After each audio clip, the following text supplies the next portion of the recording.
Lolita. Imagine Vladimir Nabokov as your friend, who never keeps his fantasies to himself, always telling you about the wet dreams he had last night and the painful feelings he craves. You definitely want to hear them again, but his storytelling is so captivating that you can't help but listen.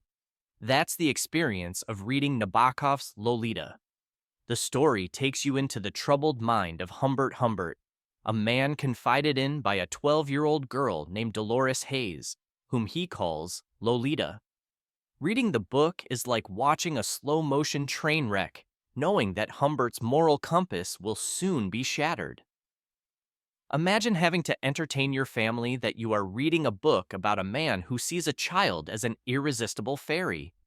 It may be a literary masterpiece in terms of writing and storytelling, but the idea of twisting around a story about a grown man falling in love with a prepubescent girl is hard to swallow. Nabokov doesn't just write with ease on the subject of overflow, he still portrays Humbert as a tragic note, constantly stumbling over his monetary decisions. You even find yourself rooting for this fool as you gain access to the darkest corners of his mind and the way he rationalizes his image of innocence. Nabokov's genius lies in making you feel uncomfortable while still being able to appreciate his literary talent.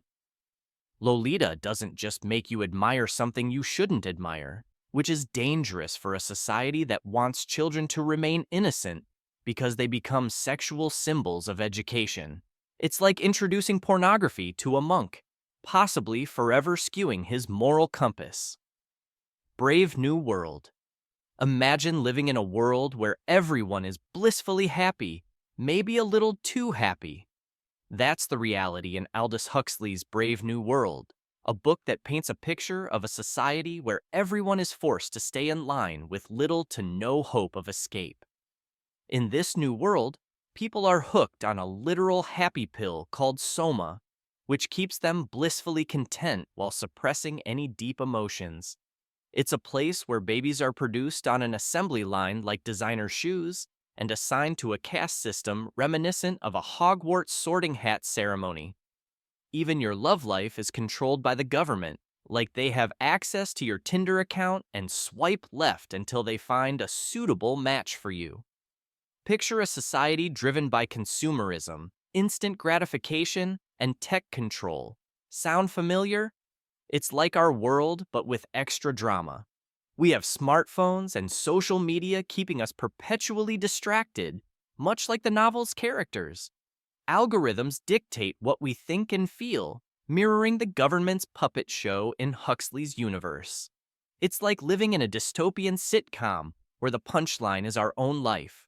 Governments worldwide took one look at this book and thought, this Huxley guy might be onto something.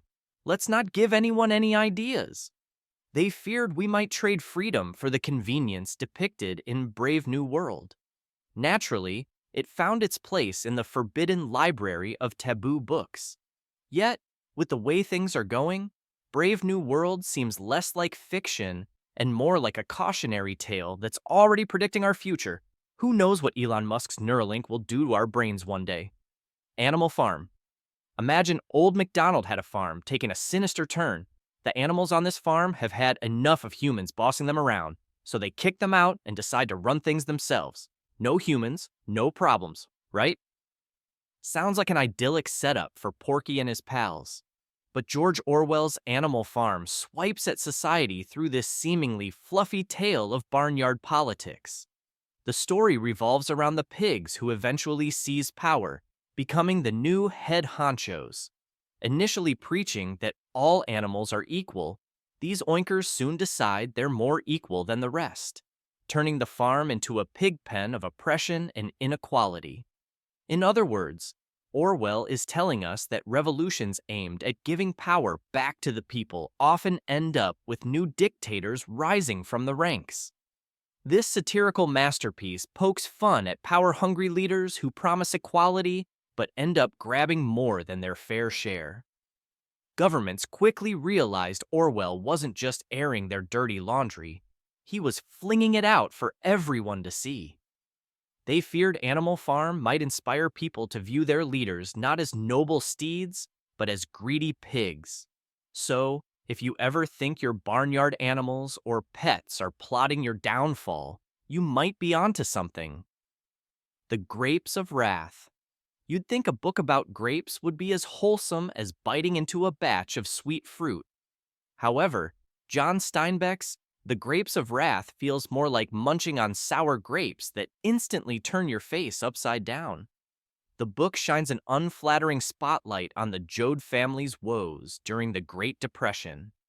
It's as if Steinbeck decided to cast farmers as the villains of the agricultural world, complete with sinister mustaches and brooding glares. Instead of being the friendly neighborhood food producers, they become sourpusses, making it seem like they harvest frowns instead of potatoes. The language and themes in the book are as juicy as overripe grapes. There are plenty of scenes of violence, harsh realities, and profanity, far too intense for the typical 1940s American conservative. Readers might have felt the need to head straight to church to confess after reading The Grapes of Wrath. Authorities feared the book might corrupt the minds of the innocent youth, turning their brains into a chaotic fruit salad of rebellious thoughts. Adding to the controversy, the book was seen as un-American, criticizing capitalism at a time when America was gripped by the fear of communism. It looked a bit too red for comfort. Steinbeck's masterpiece isn't just a tale of struggle, it's a powerful critique wrapped in gripping storytelling. You might just find yourself pondering the bitter realities of life and the strength of the human spirit. Slaughterhouse-Five. When people talk about Kurt Vonnegut's Slaughterhouse-Five, they often mention time travel and aliens. But there's a deeper reason why this novel has found itself of banned books. The story follows a soldier named Billy Pilgrim, who gets so lost in time that he plays hopscotch through history, with explosions marking his stops. At one point, he's a POW in Dresden, Germany, during its infamous bombing, which the book paints in the bleakest light possible. Written during the Cold War, when the government was busy convincing everyone that fighting communists was as American as apple pie, Slaughterhouse-Five was the literary equivalent of wearing a Make Love Not War t-shirt to a military parade. The authorities probably saw it as a sneaky hippie manifesto, secretly encouraging people to swap their rifles for daisies. What really threw readers for a loop was Vonnegut's bold mix of existential dread and dark humor. People weren't ready for that kind of comedy, especially when the book's stark truths hit a little too close to home. Its banishment is mostly due to this audacious blend of satire, science fiction, and uncomfortable realities. In the grand theater of literature, Slaughterhouse-Five is the play that makes people question what they've seen and rethink their beliefs. And, during the 70s, that's exactly what the government didn't want people to do.